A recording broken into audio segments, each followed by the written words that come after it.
Yeah, let me share the screen. Okay. See here, let me move out down here. Too small, right? A little bit. Better.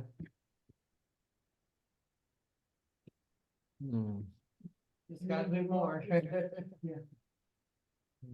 It's better. More. Xong rồi. Good. There you go. Okay, so would you mind to explain where we are now? Okay, so right now we are discussing, how, Pure Land Buddhism, which is the type of Buddhism, that is practiced here. We're discussing how it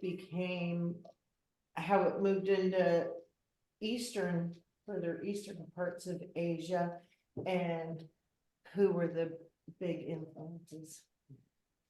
And we talk about Pure Land. Pure Land was created by particular Buddha, and we call Amitabha Buddha. So he made the vows to create a Pure Land. So whoever go there, they on the path to become the next Buddha. So in the Christian tradition, right? So for the Christian people, they have the wish after they die, right? They may be united with God and they serve God, right? But in Buddhism, yeah, in a similar way, but in different approach. Yes, they may unite with the Buddha, but not to serve the Buddha, but to become a next Buddha. Yeah, so like let's say the college student, they go to school, so they start from their professor. If they go to graduate school, if they go through a PhD program, and eventually they become the next professor, a doctor, in similar way. So Buddha doesn't need anyone to serve him, but he encouraged everyone to become Buddha like him. So he can provide the ideal Pure Land. Over there, people live forever, whichever thing they wish, like the paradise in the Christian tradition. Yeah, so they live forever. They have anything that they and have everything that they want to. They enjoy everything, and they're on the path to become the next Buddha. Do you understand that it's like on the path to be the next Buddha? Each one of us could reach that. It'd be like on the path to enlightenment. Yes. But in your case, when you become enlightened, you become a Buddha. Yes, everyone. This is like the fastest way to become enlightened, right? It's many ways. It's many ways. Through meditation, that's one way. Okay. But it takes time, it's many lifetime. But in pure tradition, they say that when someone remember or chanting his name, the name of the Buddha, with his power, he can go there. Like if we remember the passcode, we can log in our computer, can log in our bank account.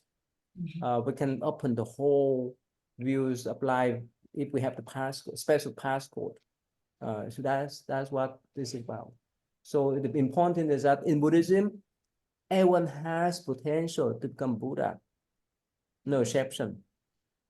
Even the ant, the bird, the dog, not only human being, but those beings have potential to become Buddha.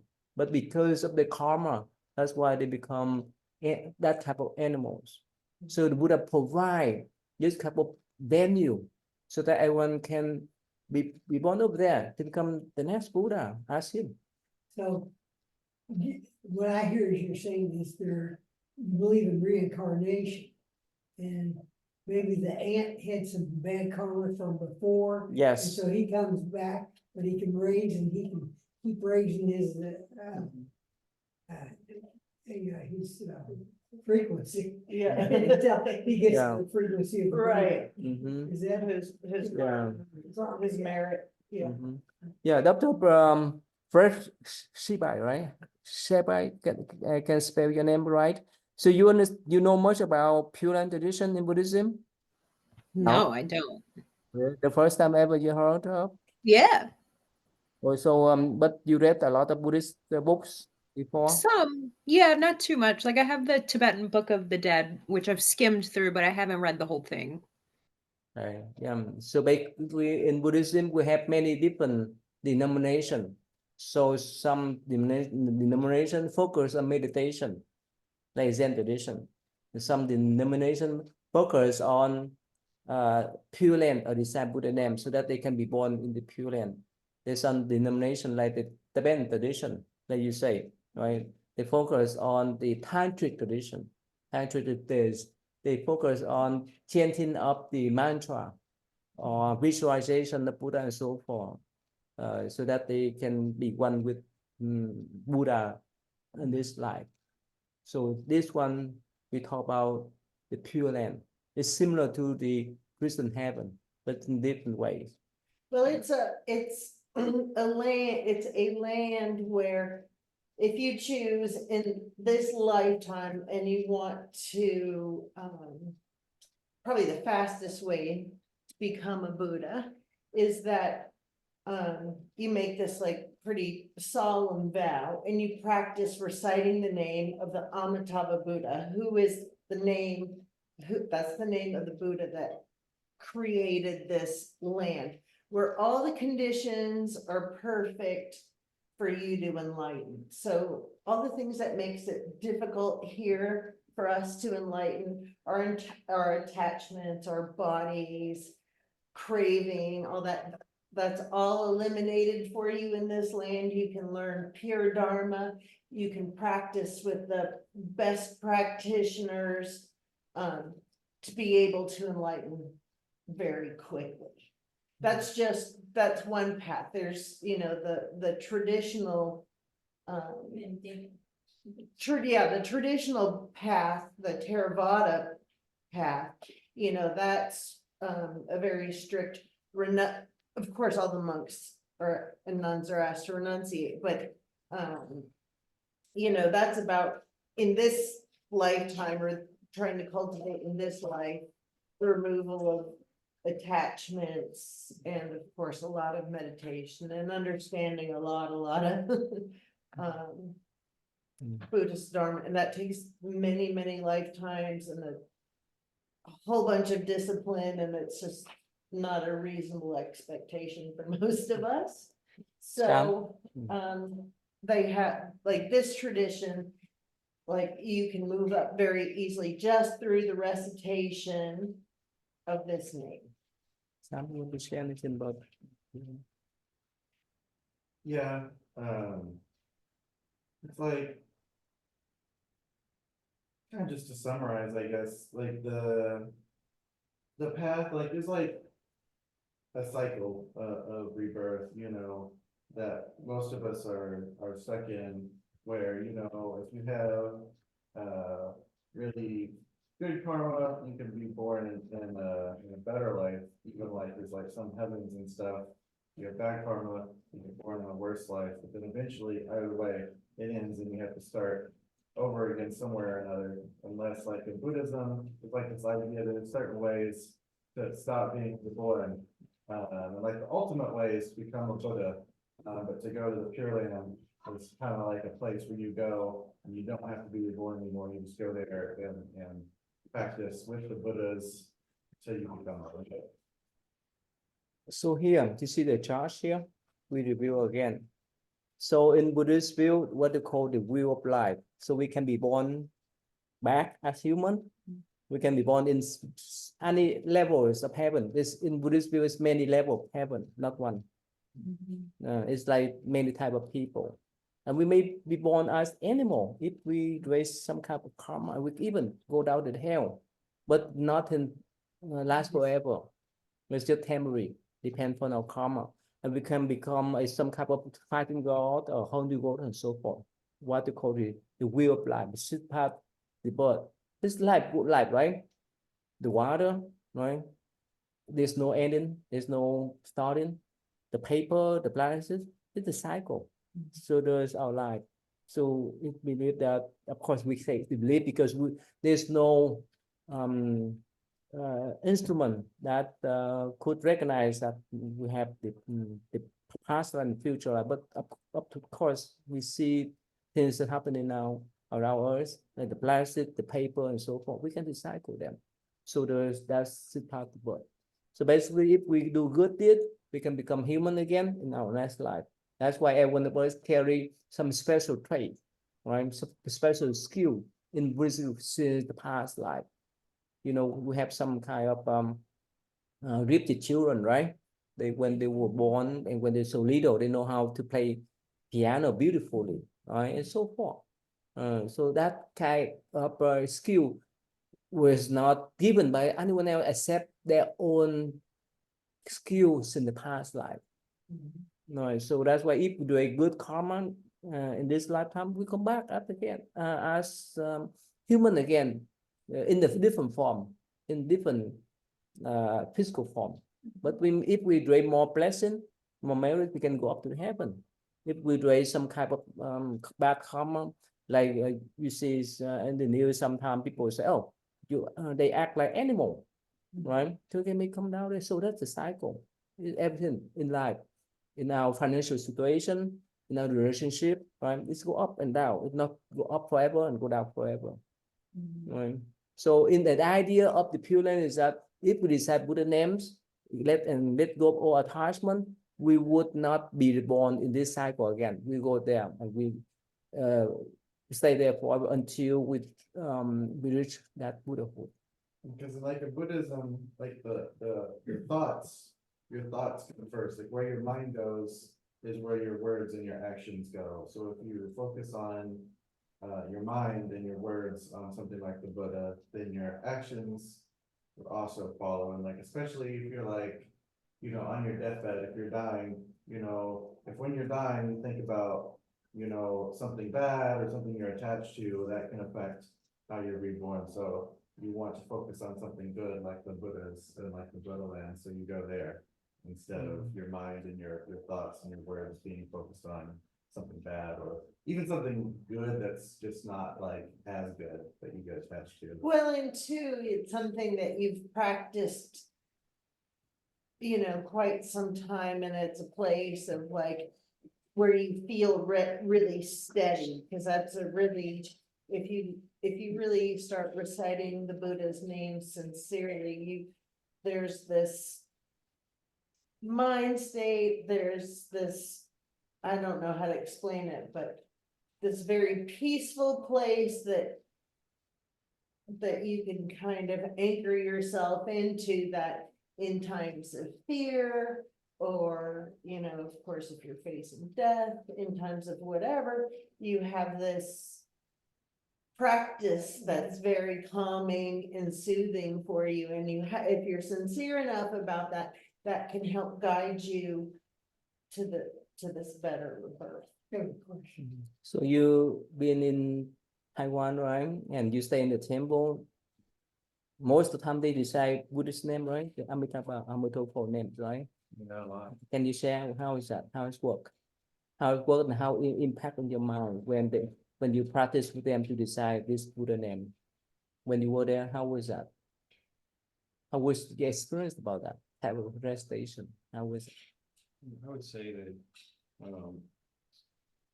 there's especially when you have a large group of people, there's a certain power, it might be the wrong word, but like when you're surrounded by hundreds of people and they're all saying the Buddha's name, you definitely, maybe music is a similar experience, but it's very powerful.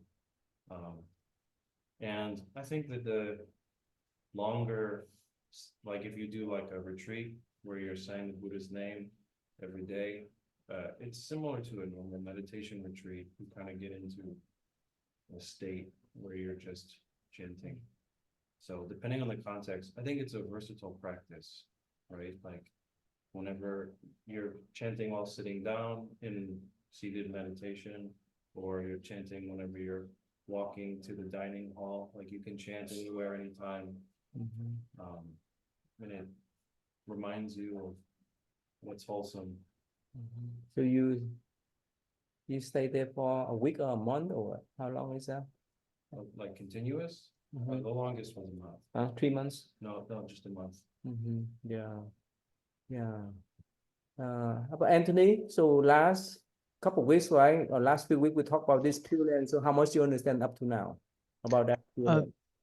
I understand a fair bit. I mean, how he was fed with the woman was bringing the food in on her body, and how it was created and how she picked it, and just how peaceful it is, and the reincarnation of it as well. Yeah. So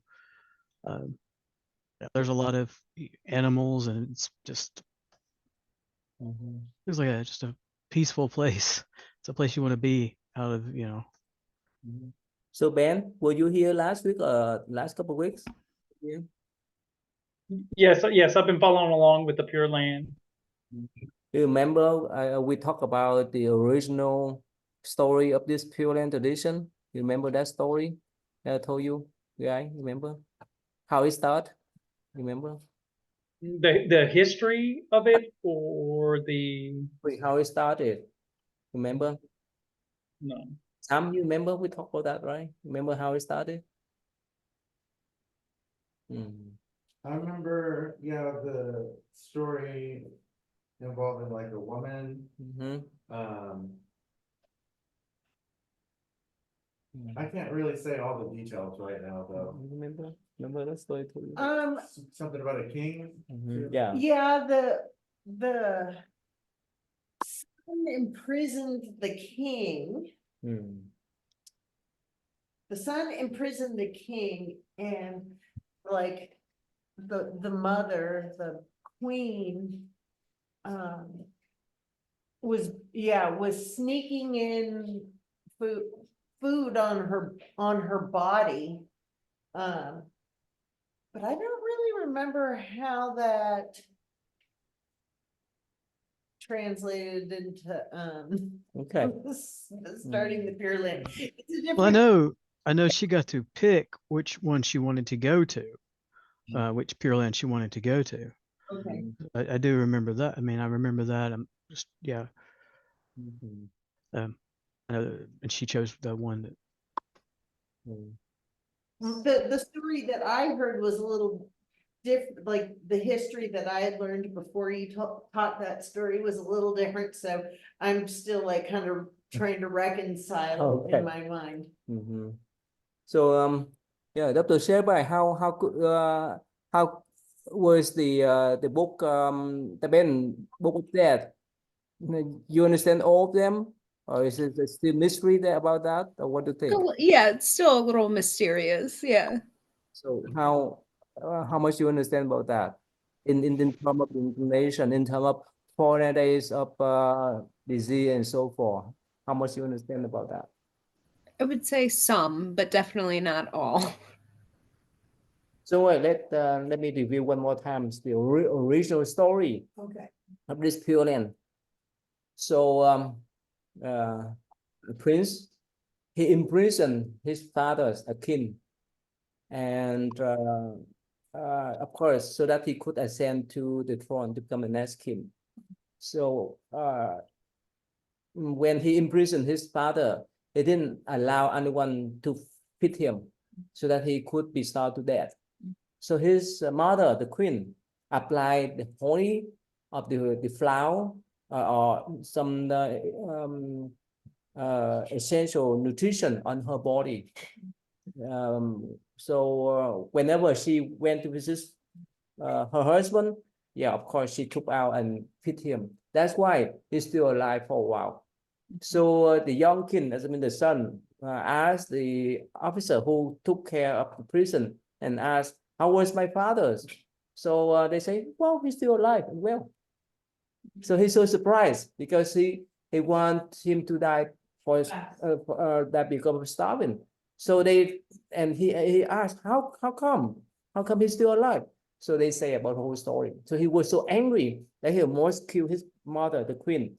So the ministers and so forth stopped him and say that in the past, yes, the new king may kill their fathers, but never kill his mother. in the years, that tradition.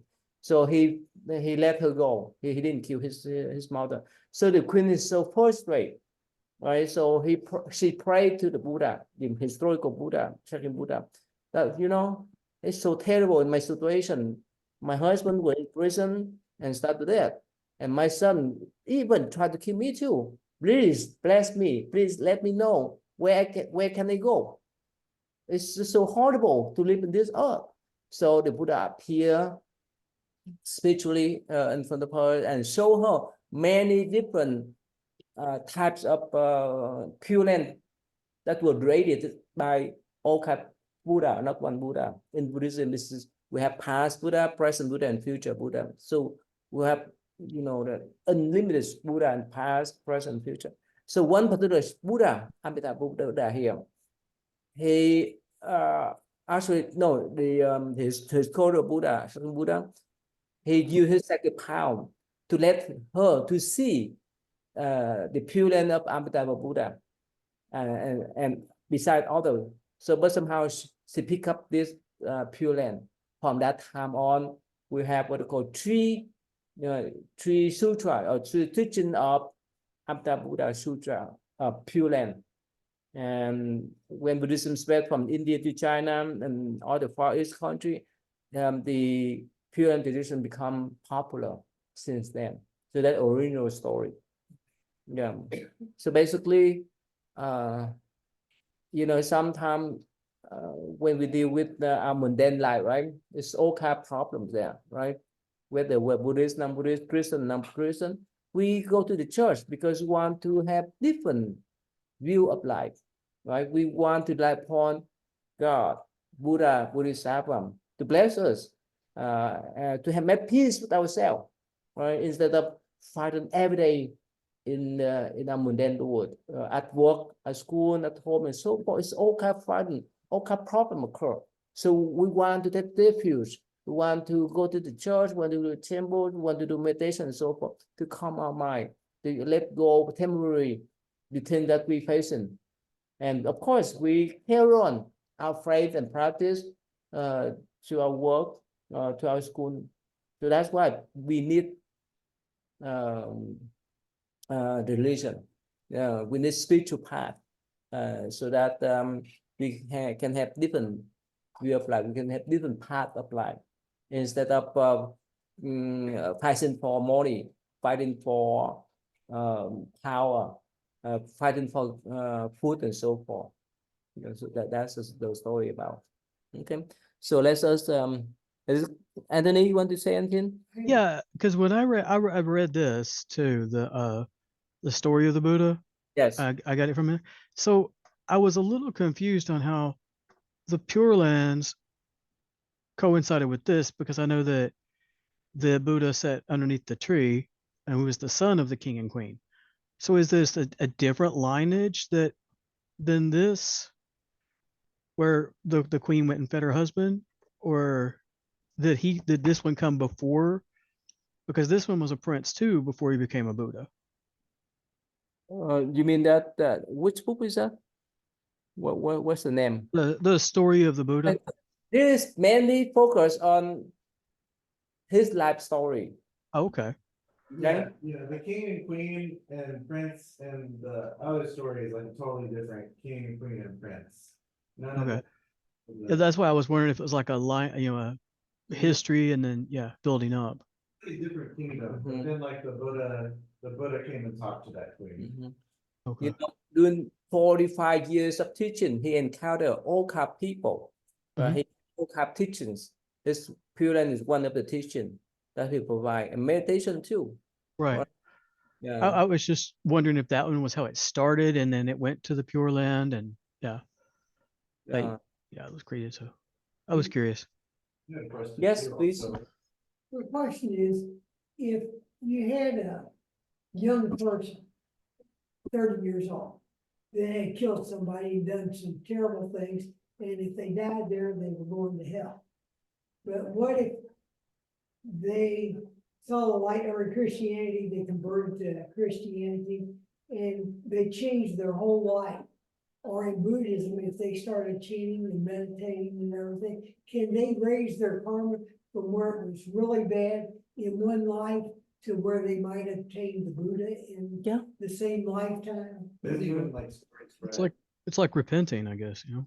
There's like one of the Buddha's disciples was this guy who had killed like 100 people. No, Oh, 99 999 people. Yeah, and he wanted to kill his 100th person, and he was like, for my 100th person, I want to kill either someone really bad, like I want to kill somebody it would be really bad to kill, like either the Buddha or my mom. And he tried to find the Buddha, and he couldn't find him at first. And so he was gonna kill his mom, and the Buddha's disciples were like, you gotta watch out for this guy, he wants to kill you. And the Buddha was like, I'm not afraid of him, and I don't want him to kill his mom, so I'm gonna go meet him.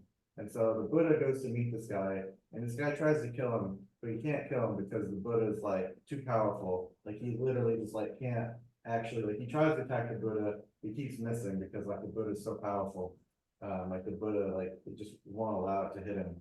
And so whenever the guy gets like, Buddha, quit moving away from me, the Buddha's like, I'm not the one moving away, you're the one who's moving away. And then like the guy gives up, and then he learns from the Buddha about how to become good, and then he becomes like the Buddha's disciple.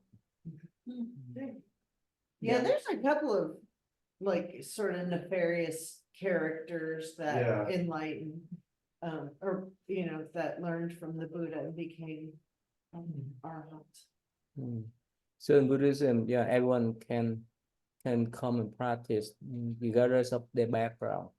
But of course, in some particular situation that established later on in the book of discipline, that especially for the murders, for the one that I mean the debtor, right? If they have so much debt, they could not run away, and they could not be Buddhist monks alone, because of course later on they have to pay for the debt. So there's some exception, but in general, the Buddha accept everyone, whether they from the high class or the low class. You know, in India in the past, even now, have you been in India? No, right? You don't, but you know some, right? So they even now they classify people in 4 classes. Right? Yeah. The highest one is the priest class. The second one is the royal one, and the third is the business one, a farmer. The last one is the slaver. And even this one, what we call untouchable. That means it's outside of that class. When I've been there, I've been in India for 10 months and knew that, I witnessed that those came from the untouchable class. Most time they live under the bridge. They do all kind of labor and dirty jobs. Yeah, so it's terrible. They can't get out there. Gypsy, yeah, the Stay gypsies there. from the north too. Yeah. travel So, laws. but the Buddha is, I mean, that accept everyone, even you know, in the past, the one that carried the dirt or whoever, he still accept them into the Buddhist Sangha, Buddhist communities equally. But it's not like being baptized or born again where like It's a ceremony. you're washed anew. Well, I mean, we do have like a refuge ceremony, but like you improve your karma step by step with the merit. So it's, you can't be like, you know, it's not, it's all for that. Well, yeah, it's that you have to work your way back up step by step, creating this merit. You can't have all of a sudden like, okay, now you're good to go. Yeah. It's something you have to break certain and that's mostly what Buddhism in general indicates, is break the cycles that aren't serving you, stop doing the things that aren't serving you. But of course, since we get stuck in habits, you know, it's hard to break. Like one example, probably for you may not be familiar with that. Releasing the bird, releasing the fish, you would not hear about that, right? You know what I mean? No. No. Would you You repeat seen that? that, right? In Taiwan, that they use a lot bird. They release do, a lot they of do animals. animal Yes. releases, like compassionate animal releases. They go to the market and buy stuff, Yeah. like fish or Yeah. birds or something that. To compensate with their killing karma of animals. That's what it's about. It's one example. Oh. Yeah. So that we can, let's say, somehow, let's say a butcher, right? They may kill all kind of animals like pig, cow, and so forth. If they want to follow Buddhist way of life, and if they recognize the heavy karma, so one of the way to compensate is that to release the animal, to help poor people and sick people and so forth. This is one of the way you can transform the bad karma into the good one, or pay off the bad debt and so forth. So that's one of the ways. Although I think in the Theravada tradition, according to right livelihood, correct me if I'm wrong, you're not supposed to be like butcher is one of the things is, it's not that you're not allowed to do it, but there's certain things that if you wanna move towards enlightenment, that being a butcher, being a drug dealer, Yeah, Being in that's like right sex. livelihood in like all of Buddhism, I think, is it's like, yeah. you can't be somebody who hurts others, so you're not supposed to sell like poison, you're not supposed to be like a hitman or an assassin. Hunter. Yeah, or like a butcher, yeah. Yeah. So are those guys going to hell and there's no salvation? Or do Not they have a necessarily, but They, over different lifetimes? honestly, like there's only like. It's actually kind of hard to go to like hell in a lot of circumstances in Buddhism. A lot of times, even if you kill other people or animals, it doesn't necessarily mean you go to hell, but a lot of times it's like, for instance, like if you kill a person, like if depending on the circumstance, like if it's a war or something, then you might not go to hell, but in your next life, you and that person you killed are gonna be connected in some way. So when you get reborn, you're gonna. Or you might get reborn in, let's, I don't know, some really awful war-torn area that you might have enough karma to be a person, but you might end up being like really poverty-stricken in a very dangerous way where life is very uncertain, so. Or if you kill animals, you might be reborn as that kind of animal. Like if you kill pigs, you might be reborn as a pig. Yeah.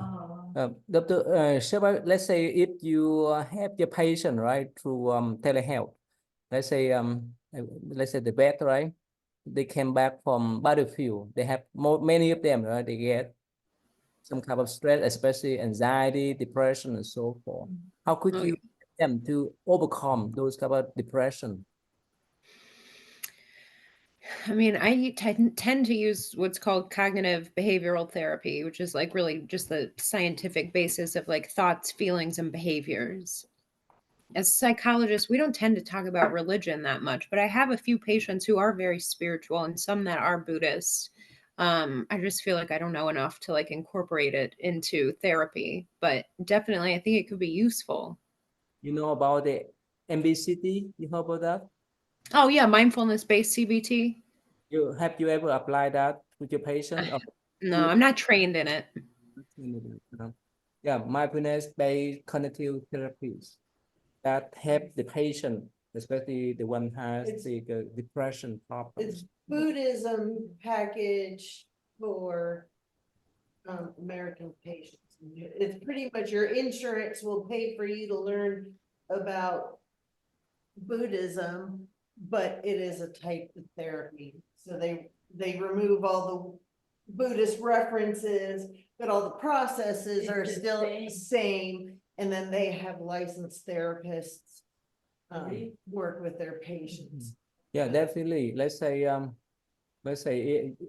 since you are knowledge, right, you would not talk much about religion, right? Right. To your patient, right? But in Buddhist view, especially the one that came from the battlefield, in Buddhist view, they dread a lot of karma. Not talking about, we're in the battlefield, right? They have all kinds of sin, horrible sin, killing, shooting, and so forth.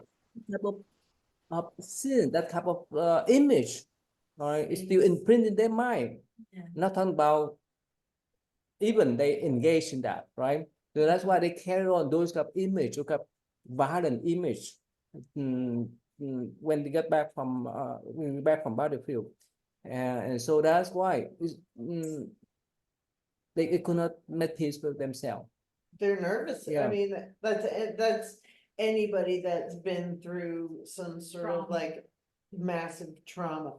Yeah, it really imprints on your mind and it imprints in your body in a certain way. And of course, you see people that come from extreme situations. So you're like- saying that is something that it's part of the Buddhist religion, but they offer it without the religion part, but Yeah, the same So steps. John Kabat-Zinn is probably the best one to look up or listen to about it. He's the doctor that made this type of therapy popular. He studied Buddhism, but what it is the way Buddhist psychology teaches you to view things and deconstruct things and be self-compassionate and certain steps to break cycles and you know, in our Buddhist training, we're learning how to regulate our nervous systems and how to check in with ourselves and all these processes that the Buddhists practice are the same thing that works in a clinical setting, and you can just minus any, you can just talk about what to do and not talk about who taught it. Yeah. If that makes sense. Yeah, Ben, you want to ask something, Ben? Well, I was just going to chime in on the mindfulness-based cognitive behavioral therapy. For like myself with a lot of anxiety and things like that, to do meditation it works wonders. It's one thing that I had to do when you know, meeting with a therapist. So that's good. And I could go on, but back to the Pure Land. Because like coming from like a Western view, Christian view, there's just like heaven and hell, you know, and it's very linear. And in Buddhism, it's what I'm learning is like it's much more cyclical, and it could take a lot more time. Even tonight, just listening to the Dharma talk by Hang That is part of the Dharma cycle. You're refocusing your mind onto something pure and something good. So it's I don't know. It's different than the normal Western view is what I would have to say. Yeah. Okay, so one more time. Yeah, go ahead. You want to talk something? I was listening to something that Dr. Shelby said, she was talking about with her approach with the kind of mindfulness, or not mindfulness, the kind of cognitive behavioral therapy. She mentioned like 3 things. She's like the thoughts and feelings, and one other thing you like try to identify with your patients to help them like process stuff. Like that kind of echoes like in Buddhism, like the Buddha talked about how like when you think of like the self, it's not really like the self. It's like you have your thoughts and your feelings and your perceptions and your like, you know, your thought formations and habits and stuff like that. Like you can like break it down, and like your form, of course, like your body, like you can break it down, and it helps you kind of like, and not just for yourself, but for like other people and like the whole world. Like breaking it down into like, is this like more of a thought or more of a feeling or a perception from my senses? It kind of helps you like process stuff better.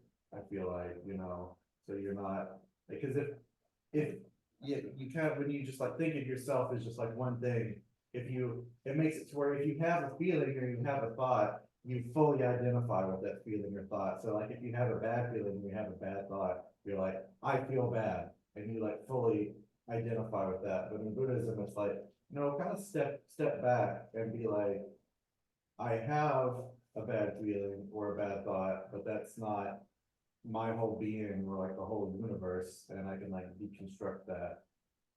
It's like, Yeah. So yeah, we go back to what we talk about the karma. and we can relate to the Pure Land too. So yeah, definitely we support the soldier who go out to protect our country. Uh,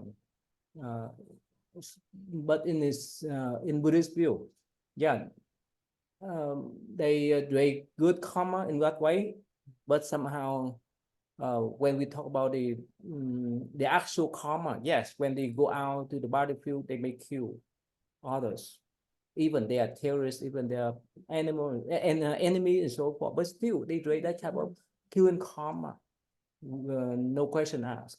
But of course, in the meantime, they protect our country, protect our people. So that somehow it's so good karma and bad karma compensate each other, right? But when they get back from those fighting, from those battlefield, those type of image, those type of violence scene, shooting scene, killing scene is still moving on their mind. So that's why they have all kind of problem mentally. So of course, that's the thing we understand. But in Buddhist view, the one that they were killed, they still come up to the soldier. Because in Buddhism, we believe in incarnation, in transcendence, right? Someone died, either go up forever, go down forever. That's all. When Buddhist view, no. If someone died, it's not the end. They may come back as human or as celestial beings or as some kind of ghost. Let's say in our daily life, if someone that may not like us, right? No matter what we say, they try some way to diminish us, to push us down and so forth. Of course, someone loves us, they try to protect us. So if we harm someone else, definitely they try some way to revenge. So those type of what we call ghosts, the one that were killed by our soldier, for example, they would, in Buddhist view, they might come back and haunt the soldier. And that's why they have all kind of mental issue and spiritual issue in this way. And so if the soldier, whoever recognize, they can compensate by helping others, helping the sick people, helping the poor people, the needy people, to compensate their karma. So if I don't know, since like Dr. Shebai, right, you would not say this thing to your patient, right? It is so much in detail about Buddhist view, especially Asian view about the incarnation of they may be haunted or they may be followed by the ghost, the one that they kill, they may have killed before, right? Good thing to Good thing. So but in Buddhist view, we talk in the general aspect, not about when someone just passed away, that's done. No, it's not done. So they may come after. They may come after the soldier. That's why in Buddhist view, I used to tell my student, the Buddhist people can be soldier, but somehow they need to be careful about your karma, right? Of course, in one way you protect country, another way you do that kind of pure karma, no matter who you shoot them down. So this is compensate. That's what you get. But then when you say, I think in a way, when you say there are ghosts that come back, but it's in their memory. Kind of one way. That memory never leaves. And that may be a haunting. But here. Let me tell you a real story. One of the monk, he is old when he became Buddhist monk. When in Vietnam, he was governors. Of course, during Vietnam War, it's a lot of killing, so forth. So even when he was monk, all kind of memory that came back, and even when someone walked past by his hut, his cabin, the security light pop up, and then he said, "Oh, the VC come up to me." You know that because of that kind of image, he thought that someone tried to assassinate him. It carried on within his mentality in a negative way. Of course, in the spiritual way, like I just explained recently, some kind of say that ghost may hunt him or whichever. either both, either one or both. So now, in that case, in Buddhism, if you do like good deeds, or you Mhm. you raise and keep trying to raise the meditation or whatever, can that person eventually move past that or Yeah. control those thoughts? I don't know. Well, How does it work? from a neurological perspective, and the thing that I love to tell people about Buddhism is it's time-tested and scientifically proven to ease your suffering. Part of what PTSD is for a lot of people neurologically is that they've had something so bad happen that it stays in their short-term memory Yeah. long-term, right? So rather than it be something, oh, that's a memory, if there's a disturbance in their environment, it's the first thing, it's in their nervous system, it's short to recall. Okay, so what meditation does is it neurologically, you train the neural pathways to usurp your fear centers. So what you're doing is you're training the neural pathways to a different part of your brain, which when you, which creates this neuroplasticity. So for a lot of people that have that, neurological problem kind of it trapped right in them as their first thing, what you can do is train a new pathway, because your brain is not fixed. None of this is fixed. That's the beauty, is that we're not obligated to be the same person we were 10 minutes ago, right?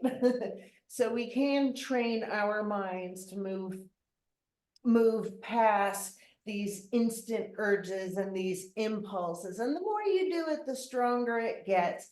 And so, of course, if you apply that to people that have suffered any sort of trauma, what you're doing is just retraining your brain. So that's why it's easily packaged as a clinical fix to a lot of serious problems we have, but it's also been a spiritual fix for more than 2,500 years.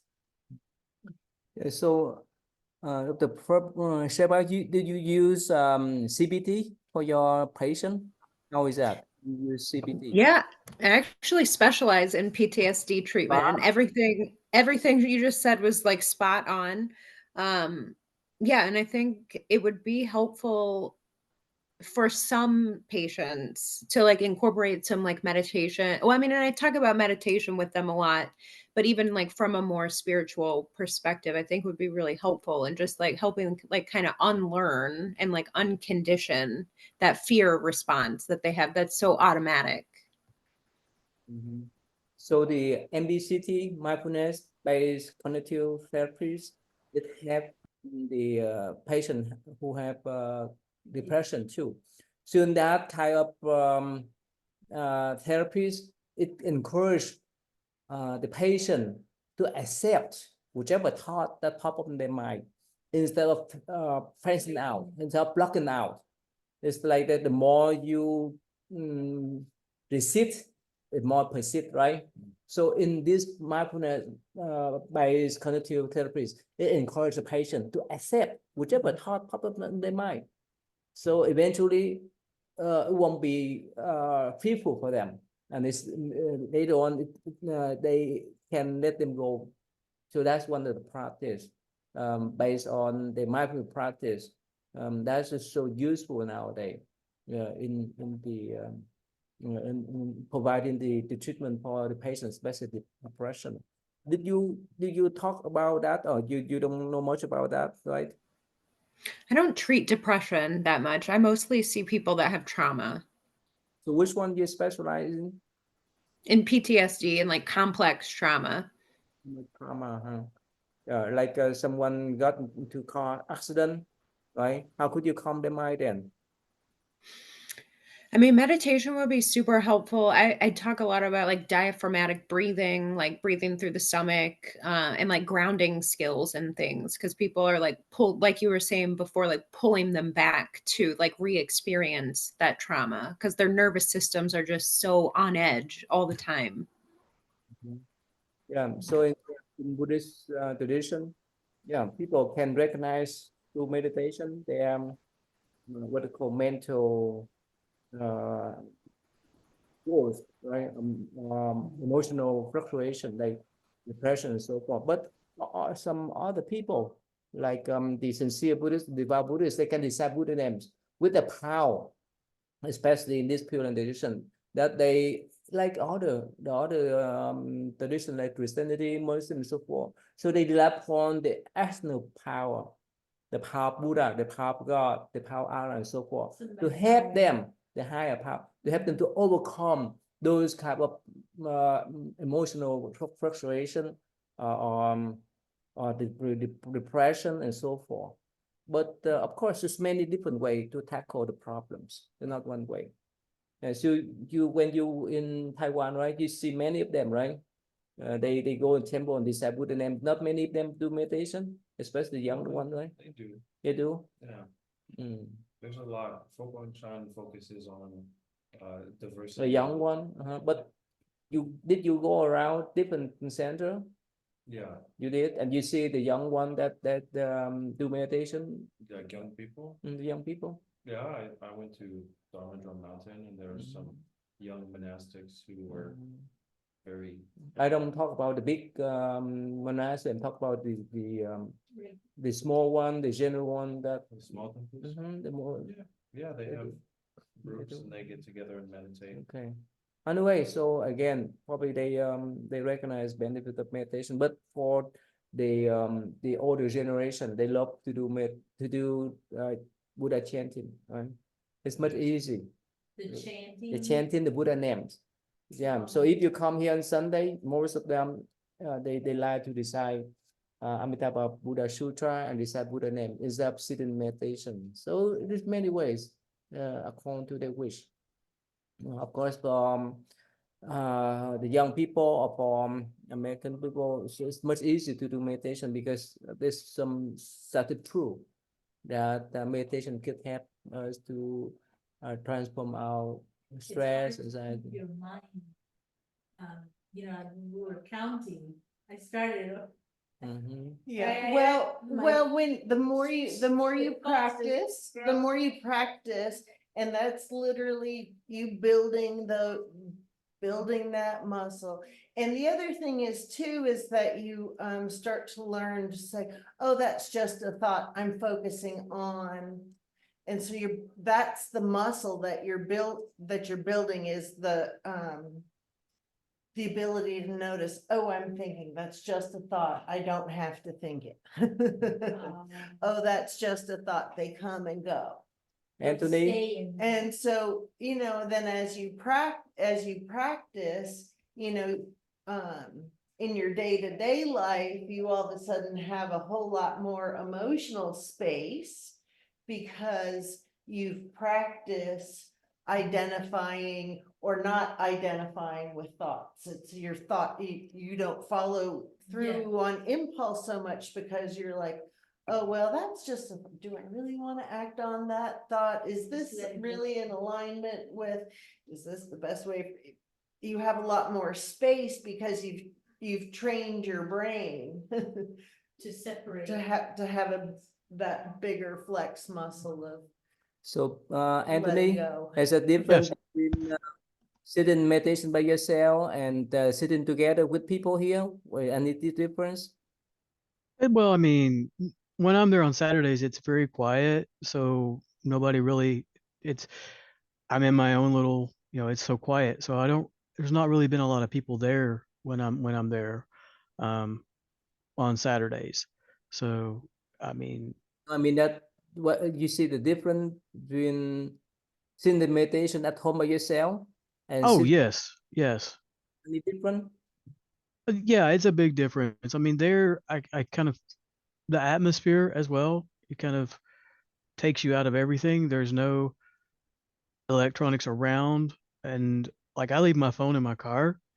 I'm like, that's my time. You know, you don't even have a TV on in the background somewhere, like anything like that. So, I mean, it really, it just brings in a more, I think meditation even strengthens your filter before you so you think before you speak sometimes as well. Yeah, it's really helped me with that too. Great.